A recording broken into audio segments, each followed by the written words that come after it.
ദൈവത്തിൻ്റെ മഹത്വം.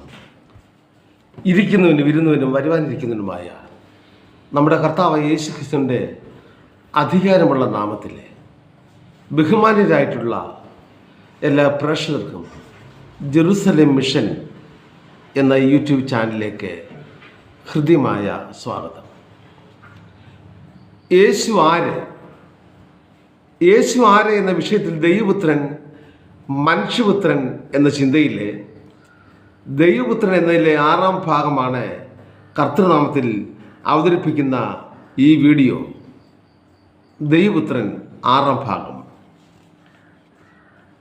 ഇത് ഭൂമിയിലേക്കുള്ള ഇറങ്ങിവരവിൻ്റെ സംഭവമല്ല, എന്നാൽ അതിലുപരി ഉന്നത ദർശനക്കാരനായ അഥവാ ദർശനം ലഭിച്ച ദാനിയേലിൻ്റെയും ദൈവപുത്രൻ്റെയും അനുഭവമായ കൂടിക്കാഴ്ചകളാണ്.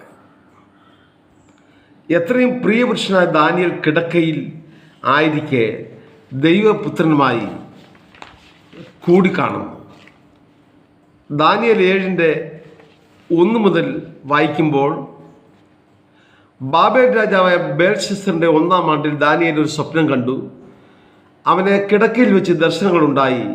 അവിടെ സ്വപ്നം എഴുതി കാര്യത്തിൻ്റെ സാരം വിവരിച്ചു. പറഞ്ഞതെന്തെന്നാൽ, ഞാൻ രാത്രി എൻ്റെ ദർശനത്തിൽ കണ്ടത് ആകാശത്തിലെ 4 കാറ്റും മഹാസമുദ്രത്തിന് നേരെ അടിക്കുന്നത് ഞാൻ കണ്ടു. അപ്പോൾ തമ്മിൽ ഭേദിച്ചിരിക്കുന്ന 4 മഹാമൃഗങ്ങൾ സമുദ്രത്തിൽ നിന്ന് കരേറി വന്നു. മെഡിറ്ററേനിയൻ സമുദ്രം ആണല്ലോ ബൈബിളിലെ മഹാസമുദ്രമെന്ന് പരാമർശിക്കുന്നത്. 1-ാമത്തേത് സിംഹത്തോട് സദൃശവും കഴുകിൻ ചിറകുള്ളതും ആയിരുന്നു. 2-ാമത്തേത് കരടിയോട് സദൃശമായ മറ്റൊരു മൃഗത്തെ കണ്ടു. പിന്നെ 3-ാമത്തെ മൃഗമായി പുള്ളിപ്പുലി സദൃശമായ മറ്റൊന്നിനെ കണ്ടു. അതിൻ്റെ മുതുകത്ത് പക്ഷിയുടെ 4 ചിറകുണ്ടായിരുന്നു. മൃഗത്തിന് 4 തലയും ഉണ്ടായിരുന്നു. അതിന് ആധിപത്യം ലഭിച്ചു. രാത്രി ദർശനത്തിൽ ഞാൻ പിന്നെയും ഘോരവും ഭയങ്കരവും അതിബലവുമുള്ള 4-ാമതൊരു മൃഗത്തെ കണ്ടു. അതിന് വലിയ ഇരുമ്പ് പല്ല് ഉണ്ടായിരുന്നു. സകല മൃഗങ്ങളിൽ വെച്ച് അത് വ്യത്യാസമുള്ളതായിരുന്നു. 10 കൊമ്പ്, അവിടെ ഇടയിൽ മറ്റൊരു ചെറിയ കൊമ്പ്. ഇതിൽ മനുഷ്യൻ്റെ കണ്ണുപോലെ കണ്ണും വമ്പ് പറയുന്ന വായും ഉണ്ടായിരുന്നു. അത് ഇരുമ്പിൻ്റെ കാഠിന്യത്തോടെ വന്ന റോമയുടെ നിഷ്ഠൂരതകൾ.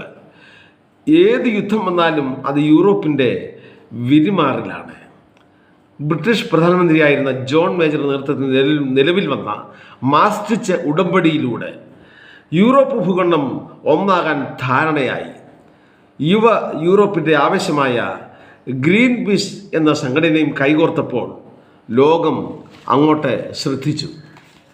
ബ്രിട്ടൻ്റെയും ഫ്രാൻസിൻ്റെയും 3500 ഭടന്മാരടങ്ങുന്ന ലഘു സൈന്യവും ക്രോഡീകരിക്കപ്പെട്ടപ്പോൾ ലോകമറിഞ്ഞു, ചെറുചേരിയോ യൂറോ എന്ന നാണയമോ മാത്രം അല്ല, വരുന്നതൊരു പുത്തൻ ശക്തിയാണെന്ന്. ദാനിയേൽ കണ്ട ഘോരവും ഭയങ്കരവുമുള്ള മൃഗമായ 4-ാം സാമ്രാജ്യമായ റോമയുടെ അവശിഷ്ടങ്ങളിൽ നിന്നും ഉയർന്നു വരുന്ന 10 കൊമ്പുകൾ ഇന്ന് അനേക അഥവാ EU സഖ്യ കൊമ്പുകളായിരിക്കെ ഇസ്രായേലിനോടുള്ള ബന്ധത്തിലും ഇതര രാഷ്ട്രീയ, സാമ്പത്തിക, മത നയങ്ങളോടുള്ള ബന്ധത്തിലും ബഹുത്വമുള്ള കൊമ്പുകൾ അഥവാ ധാരാളമായി കാണപ്പെടുന്ന യൂറോപ്പിൻ്റെ ഇന്നത്തെ ആ കമ്മ്യൂണിറ്റി, ആ രാഷ്ട്രീയ സാമൂഹിക വ്യവസ്ഥാപിത സഖ്യം 10ആയി ഉരുത്തിരിയുമ്പോൾ അതിൽ 3-നെ കൂടി വീഴ്ചകൊണ്ട് വണ്ണവും കണ്ണും വമ്പ് പറയുന്ന വായുമുള്ള എതിർ ക്രിസ്തു വെളിപ്പാട് 6-ലെ 1-ാം മുദ്ര വെളിപ്പെട്ട് വരും.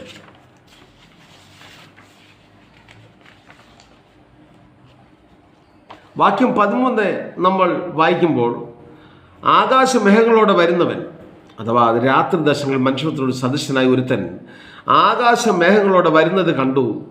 അവൻ വയോധികൻ്റെ അടുക്കൽ ചെന്നു. അവർ അവൻ്റെ അടുക്കൽ മുമ്പിൽ അവനെ അടുത്ത് വരുമാറാക്കി. സകല വംശങ്ങളും ജാതികളും ഭാഷക്കാരും അവനെ സേവിക്കേണ്ടതിന് അവന് ആധിപത്യവും മഹത്വവും രാജ്യത്വവും ലഭിച്ചു.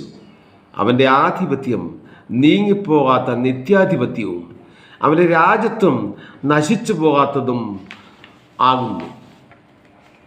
അധ്യായം 8-ന്റെ 2-ാം വാക്യം വായിക്കുമ്പോൾ, ദാനിയേൽ 7-ാം സംസ്ഥാനത്തിലെ ശൂശൻ രാജധാനിയിലായിരുന്നപ്പോൾ ഊലായി നദീതീരത്തെ നിൽക്കുന്നതായി ദർശനത്തിലെ മൃഗരൂപേണയുള്ള അഥവാ പല രാജ്യങ്ങളും ഭരണമാറ്റങ്ങളുണ്ട് ഇല്ലേ, ദർശനങ്ങളും കണ്ട് ദാനിയേൽ പരവശനാകുന്നു. രാജ്യങ്ങളെ മൃഗരൂപേണയാകുന്നുവല്ലോ ഇവിടെ ദർശിക്കുന്നത്. വാക്യം 15-16, ദാനിയേൽ ദർശനം കണ്ടിട്ട് അർത്ഥം ആലോചിച്ചുകൊണ്ടിരിക്കുമ്പോൾ ഒരു പുരുഷ രൂപം മുൻപിൽ നിൽക്കുന്നത് കണ്ടു. ഗബ്രിയേലേ, ഇവനെ ഈ ദർശനം ഗ്രഹിപ്പിച്ചു കൊടുക്കുക എന്നെ ഊലായി തീരത്ത് നിന്ന് വിളിച്ചു പറയുന്ന ഒരു മനുഷ്യൻ്റെ ശബ്ദം ഞാൻ കേട്ടു. ദൂതുവാഹിയായ ഗബ്രിയേലിനെ ഇങ്ങനെ അധികാരത്തോടെ വിളിക്കണമെങ്കിൽ അത് ദൈവത്തിന് തന്നെയാണ്.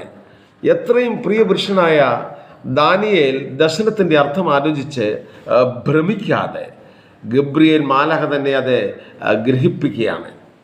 പ്രിയമുള്ളവരെ, നമ്മെ കരുതുന്ന കർത്താവ് നിങ്ങളുടെ ആലോചനകളിൽ നിങ്ങൾ പ്രതിസന്ധികളിലാകാതിരിപ്പാൻ ജീവിതത്തിലെ ഏത് ഘട്ടത്തിലും തൻ്റെ ആശ്രിതർക്ക് വേണ്ടി അവിടുന്ന് പ്രവർത്തിക്കും. അദ്ദേഹം 12:5-13 വരെയുള്ള വാക്യങ്ങളിൽ, അനന്തരം ദാനിയേൽ എന്ന് ഞാൻ നോക്കിയപ്പോൾ മറ്റ് രണ്ടാൾ, ഒരുത്തൻ നദീതീരത്തെ ഇക്കരയും മറ്റവൻ നദീതീരത്തെ അക്കരയും നിൽക്കുന്നത് കണ്ടു. എന്നാൽ ഒരുവൻ ശണവസ്ത്രം ധരിച്ച് നദിയിലെ വെള്ളത്തിന്മീതെ നിൽക്കുന്ന പുരുഷനോട്, ഈ അതിശയ കാര്യങ്ങളുടെ അവസാനം എപ്പോൾ വരുമെന്ന് ചോദിച്ചു. ശണവസ്ത്രം ധരിച്ച് നദിയിലെ വെള്ളത്തിന്മീതെ നിൽക്കുന്ന പുരുഷൻ വലങ്കയും ഇടങ്കയും സ്വർഗത്തിലേക്ക് ഉയർത്തി എന്നേക്കും ജീവിച്ചിരിക്കുന്നതിനാണ് എന്ന് പറയുന്നു. ദൈവത്തെ കൊണ്ട് ആണയിടണമെങ്കിൽ ഇത് ദൈവപുത്രൻ തന്നെയാണ്. ശണവസ്ത്രം ധരിച്ച പുരുഷൻ ആയി കാണപ്പെടുകയാണ്. ഇനി കാലങ്ങളും കാലാർത്ഥവും ചെല്ലും. അങ്ങനെ സത്യം ചെയ്യുന്നതും കേട്ടു. അങ്ങനെ സത്യം ചെയ്യണമെങ്കിൽ അതും ദൈവപുത്രൻ അധികാരമുള്ളവൻ തന്നെയാണ്. എങ്കിലും ഗ്രഹിച്ചില്ല. ആകയാൽ ഞാൻ യജമാനെ ഈ കാര്യങ്ങളുടെ അവസാനം എന്തായിരിക്കുമെന്ന് ചോദിച്ചു. ദാനിയേൽ ചോദിക്കുകയാകുന്നു. പല കാര്യങ്ങൾക്കും നമ്മുടെ ചിന്തകളിലെ ഒരു ഗ്രാഹ്യം, ഒരു തിരിച്ചറിവ് ലഭിക്കാതെ വരുമ്പോൾ അത് ദൈവത്തോട് തന്നെ ചോദിക്കുക. യജമാനനെ എന്ന് ദാനിയേൽ ചോദിക്കുന്നു. അത് ദൈവപുത്രനോടാണ് യജമാനെ എന്ന് ചോദിക്കുന്നത്. അതിനവൻ ഉത്തരം പറഞ്ഞ, ദാനിയേലേ, പൊയ്ക്കൊള്ളുക. അഥവാ ശണവസ്ത്രം ധരിച്ച പുരുഷനായി കാണപ്പെടുന്നതായിട്ടുള്ള തൻ്റെ ദർശനം അത് അന്ത്യകാലത്തേക്ക്, ദാനിയേൽ പ്രിയ പുരുഷനെങ്കിലേ, ദൈവത്തിൻ്റെ പ്രിയ പുരുഷനെങ്കിൽ അന്ത്യകാലത്തേക്ക് തൻ്റെ നെഞ്ചോട് ചാരിയതായിട്ടുള്ള പ്രിയ ശിഷ്യനായിട്ടുള്ള യോഹന്നാന് കൊടുക്കാനിരിക്കെ ആ ശണവസ്ത്രം ധരിച്ച പുരുഷനാകുന്ന തൻ്റെ പൊരുൾ ഇവിടെ തിരിച്ചു കൊടുക്കാൻ ഗബ്രിയേൽ മാലാഖയോട് താൻ ആവശ്യപ്പെടുന്നില്ല. നമുക്ക് വേണ്ടിയുള്ള കരുതൽ, നിങ്ങൾക്ക് വേണ്ടിയുള്ള എന്താണ് ദൈവം കരുതി വെച്ചത് അത് നിങ്ങൾക്ക് തന്നെ ദൈവം തരുന്നതായിരിക്കും. അത് ആത്മീയമായിക്കോട്ടെ, ഈ ലോകത്തിലെ നിങ്ങൾ ആഗ്രഹിക്കുന്ന ഭൗതികമായ വസ്തുതയായിട്ട് നിങ്ങൾക്ക് വേണ്ടി ദൈവം മുൻ നിയമിച്ചിട്ടുള്ള നമുക്ക് തന്നെ ലഭിപ്പാൻ ഇടയായിട്ട് തീരും. അതുകൊണ്ട് പറയുന്നു, അന്ത്യകാലത്തേക്ക് അടച്ച് മുദ്രയിട്ട് വിധിരിക്കുകയാണ്. നീയോ അവസാനം വരുമ്പോഴും പൊയ്ക്കൊള്ളുക. നീ വിശ്രമിച്ച് കാലാവസാനത്തെങ്കിൽ നിന്റെ ഓഹരി ലഭിക്കുവാൻ എഴുന്നേറ്റ് വരും. നിങ്ങൾ എഴുന്നേറ്റ് വരുമോ? അഥവാ നമ്മളും ഇതുപോലെ നമ്മുടെ വേല പൂർത്തീകരിച്ച് നമ്മൾ എഴുന്നേറ്റ് വരുമോ? ഇപ്പോൾ വന്നാൽ രൂപാന്തരം നമ്മൾ പ്രാപിക്കുമോ? അത് കർത്താവിൽ നമുക്ക് ഉറപ്പാക്കേണ്ടതിൻ്റെ ആവശ്യകത അനിവാര്യമാണ്. നാം ഇന്നിൻ്റെ ലോകത്തെ ഇപ്പോൾ ജീവിക്കുമ്പോൾ ദാനിയേൽ ഉൾപ്പെടെ പഴയ നിയമത്തിലെ 13 പുസ്തകങ്ങളിലും പുതിയ നിയമത്തിലെ 4 പുസ്തകങ്ങളിലും പരാമർശിക്കുന്ന ബാബിലോൺ അന്ത്യകാലത്തെ നിലവിൽ വരും. വെളിപ്പാടിൽ അവസാന കാലത്തെ ഈ നഗരത്തിന് ലോകകാര്യങ്ങളിലുള്ള സുപ്രധാന സ്ഥാനവും ഒടുവിൽ അതിൻ്റെ അവസാനവും പ്രവചിച്ചിരിക്കുന്നു. ശെഖര്യാവ് 5:5-11 വരെ കാണുന്ന ഏഫയെക്കുറിച്ചുള്ള ദർശനം ബാബിലോൺ വീണ്ടും പണിയപ്പെട്ട് അഖില ലോകത്തിൻ്റെ വാണിജ്യ കേന്ദ്രമായി മാറും എന്ന് മുന്നറിയിക്കുകയാണ്. ശെഖര്യാവ് 5:7-11 വരെ പറയുമ്പോൾ, പിന്നെ ഞാൻ വട്ടത്തിലുള്ളൊരു ഈയപ്പലക പൊങ്ങിപ്പോകുന്നതും ഏഫയുടെ നടുവിലൊരു സ്ത്രീ ഇരിക്കുന്നതും കണ്ടു. ഞാൻ പിന്നെയും തലവെക്ക് നോക്കിയപ്പോൾ 2 സ്ത്രീകൾ പുറത്ത് വരുന്നത് കണ്ടു. അവരുടെ ചിറകിൽ കാറ്റുണ്ടായിരുന്നു. അവർ ഭ്രമിക്കും വിധം, അതെ, അവരുടേതായിട്ടുള്ള ആ കാറ്റിൻ ചിറകിലുള്ള വേഗത ഭയങ്കരമായിരുന്നു. ഭൂമിക്കും ആകാശത്തിനും മധ്യേ ഏഫയെ പൊക്കിക്കൊണ്ട് അവർ പോയി. എന്നോട് സംസാരിക്കുന്ന ദൂതനോട് അവർ ഏഫയെ എവിടെ കൊണ്ടുപോകുന്നു എന്ന് ഞാൻ ചോദിച്ചു. അതിന് അവൻ, ശീനാർ ദേശത്തെ അവർ അവൾക്ക് ഒരു വീട് പണിയുവാൻ പോകുന്നു, അത് തീർന്നാൽ അവളെ സ്വസ്ഥാനത്തെ പാർപ്പിക്കും എന്ന് പറഞ്ഞു. അതേ, ബാബേൽ പണിയപ്പെടും. അവസാന നാളിലേക്ക് ഈ ലോകം കടക്കും മുമ്പേ ബാബേൽ പണിയപ്പെടും. എന്നാൽ ഫ്രാൻസിലെ യുദ്ധവകുപ്പിലുള്ള പല വിലപ്പെട്ട രേഖകൾ പരിശോധിച്ചാൽ നെപ്പോളിയൻ ചക്രവർത്തിയുടെ കൽപ്പന പ്രകാരം ബാബിലോൺ പണിയാനുള്ള പദ്ധതി ഉണ്ടായിരുന്നുവെന്ന് കാണാം.